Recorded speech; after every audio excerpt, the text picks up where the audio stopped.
What's up, guys? NBA talk. Today's the 21st, 21st of January, which in a few minutes, by the time I put out this video, it'll be the 22nd. So I will mark this as the 21st of 2016 of January. So Cavaliers versus Clippers. Um, a dragged on game where pretty much it was all mostly Cavaliers just beating down the Clippers every time they try to make a comeback. And please ignore the sunlight behind my back, over my head actually. This light, um, pretty much the Cavaliers were just holding them down. Like every time they try to make a comeback, back down, back down. Um, let's look at the Clippers, who are just dysfunctional right now. Um, Alimonte, or I don't know how to pronounce this guy's name. Munt, pretty much played 22 minutes. Pretty much a waste of a starter spot. I wish they could have put Josh Smith in there. He could spread the floor, play defense. He could carry the load in offensively as well. He's very athletic, so I don't know why they haven't put him in the starting lineup. This could change something for you guys. I don't know. Paul Pierce, a shell of his former self, because ever since the season started, it seems like he has nothing left to give. Like he gave everything when he was playing with the Washington Wizards, pushing them to the playoffs, doing clutch shots, putting up a huge load. Seems like he gave everything he had in that last season, and he seemed like he can't get it back together, and I don't think he could survive. I don't think this could be his last season, because I don't think he could survive all 3 seasons like this. I really don't. Unless they're saving him for the playoffs and limited his minutes. If that's so, and he's just holding back, then that's a whole different story. But it doesn't seem like it. It seems like they're trying with him, but he just can't get it going. You have DeAndre Jordan, 10 points, 13 rebounds. The Cavaliers applied the hack of the people who can't make free throws.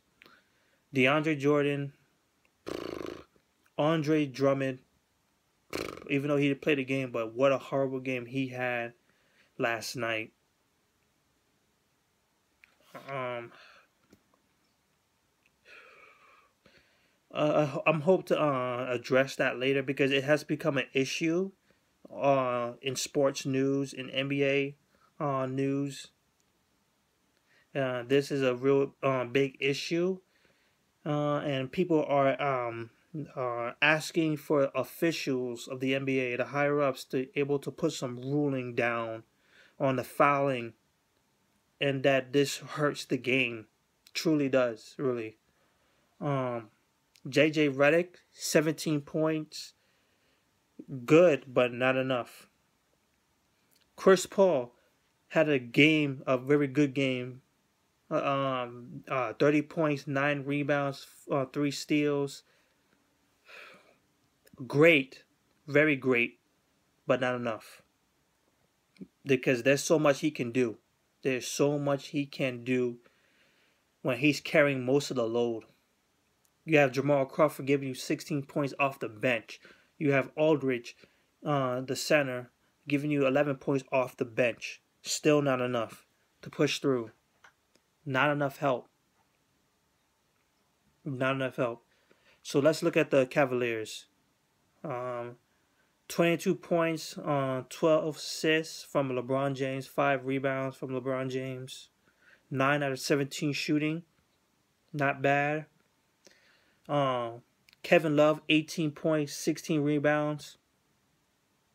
Thank you for showing up. Thank you. Can you do it again? 11 rebounds, 5. No.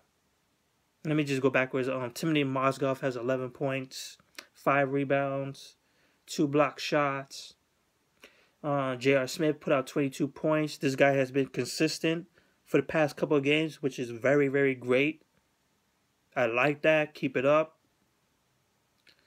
Kyrie Irving, 21 points. Great. He's coming together. And not much like from the bench this come around, but enough. Ugh. This doesn't excuse the Cavaliers of what they did with the Warriors. The Warriors. It does not excuse them for what they did. They need to really look at themselves and truly try to improve themselves up or do some changes. There has to be some changes.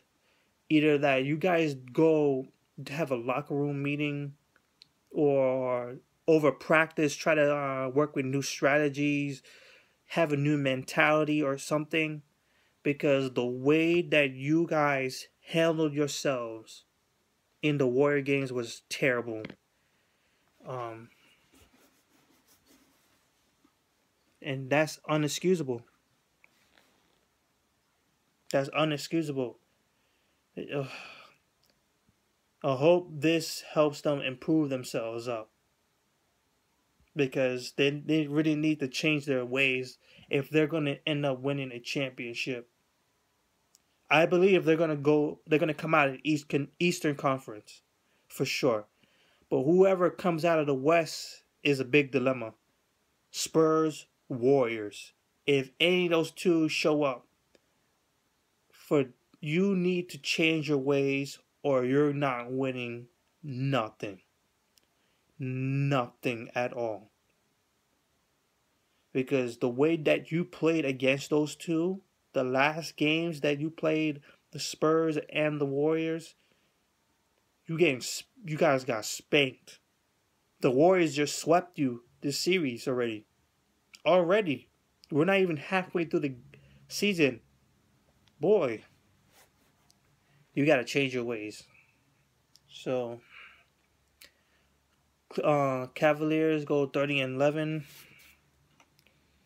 The next game will be Saturday against the Chicago Bulls.